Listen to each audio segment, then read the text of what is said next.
The Great Gospel of John. Book 7. There is no copyright for this book. This is God's Word, and God's Word is free. It may be copied freely, on condition that the text will not be changed. Original German book, Das große Evangelium Johannes, 1851 to 1864. This book 25 is translated from the German book 3, 115 to 214.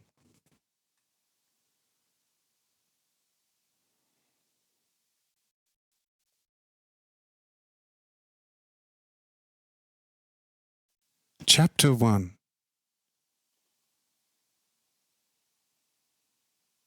The consequences of the natural phenomena in Caesarea Philippi.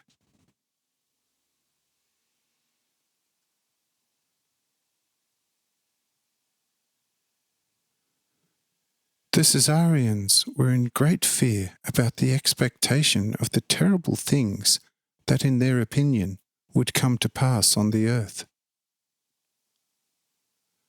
The Jews were expecting Daniel's judgment, and the pagans expected the war of the gods, and the general people were indignant that their leaders were refused any further obedience, and began themselves to destroy whatever they came across.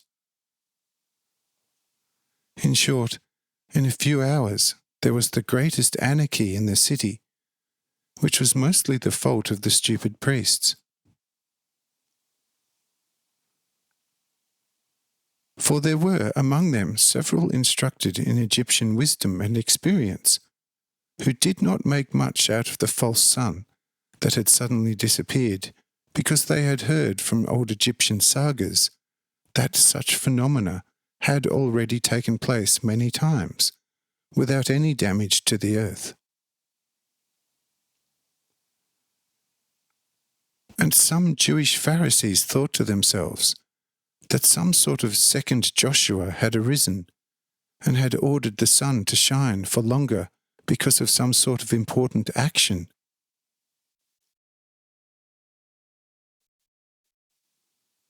A certain sect of the Jews also had the belief that the sun, as an eternal reminder, remained longer in the sky every 100 years on the day of the complete victory over Jericho, without any further evil influence on the earth. These Pharisees, therefore, had almost no fear at all at the event that took place. Many Oriental magicians, who because of their journey were also in the city, said that the sun always, whenever it was completely darkened in the day, shone longer in the evening afterwards, in order to replace the damages done to the earth that it had caused by its daytime darkening. These had therefore no fear of the event that had occurred, but they all wanted to make use of the event, in that they drove a very hellish fear into the people.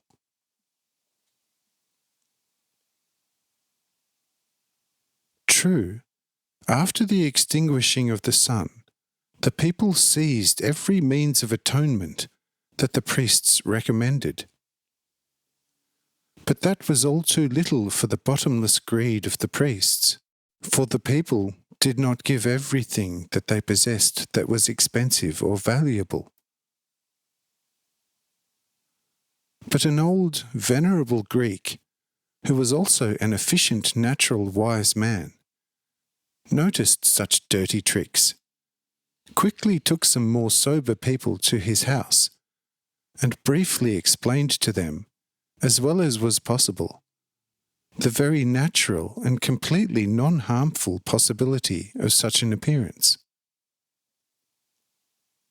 But besides this, he drew their attention to the unscrupulous tricks by the priests with the comment, You see, if there was something to fear from the strange occurrence that has taken place, the crafty priests would not run around the alleys so actively with their sacks and blackmail all sorts of unheard of sacrifices. If then, after several hours, the sun goes up again just as usual, these deceivers of mankind will run through the alleys again and demand sacrifices of thanks from the people. Go and tell the poor, betrayed nation that the old wise Greek tells them so.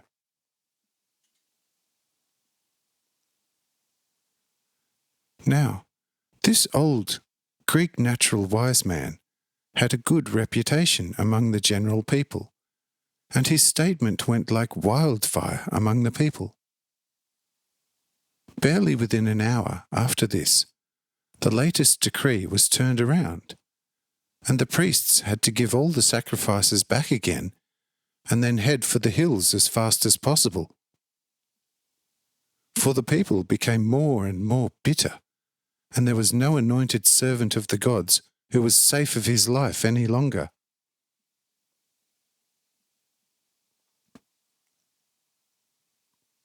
I saw all this in advance, of course, and made Uran aware of it in the moment just a few seconds later that we began to discover the unmistakable traces of the people's rebellion against the priesthood. Although there were still many who were waiting outside the city for terrible things in great fear. Soon after my announcement, we noticed how at once several buildings began to catch fire, and a great howling began to penetrate even up to our ears. Here Cyrenius hurried to me with Julius and asked me worriedly what was happening to the city. For the whole story seemed to them very much like a civil rebellion. But I told him and Julius very quickly the whole contents of the matter, as I had just disclosed it.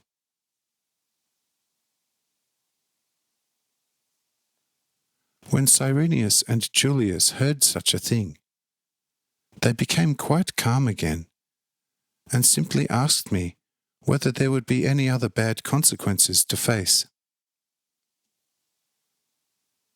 And I said, "Not in the least for you, but for the priests who live there. For now the clever ordinary people are appeasing the gods with burnt offerings, in that they are burning the houses of the priests and the temples of the gods. And don't tell me you have pity for these priests, for these two evil nest of vipers must be extirpated."